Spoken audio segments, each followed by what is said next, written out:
যাদের কাপড়ে ময়লা আছে, টুপি ময়লা হয়েছে, পায়জামা ময়লা হয়েছে, কারো চুল বড় আছে দেখছি, চুল কেটে নেবেন। আজকে না পারলেও আগামীকাল বন্ধ আছে, বন্ধের দিনে খুব স্বল্প সময়ের মাঝে বাজারে গিয়ে চুল কাইটে আসবেন। আর কাপড় ময়লা হইলে, ময়লাযুক্ত কাপড় আজকে ধুয়ে দিতে পারবেন আম্মুকে, মনে থাকবো।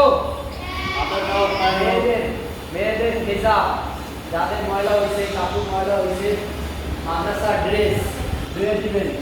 ড্রেস পরে কিন্তু মাদ্রাসার পরীক্ষার জন্য আসবেন, কেউ ড্রেস ছাড়া আসবেন না, বলেন ইনশাআল্লাহ।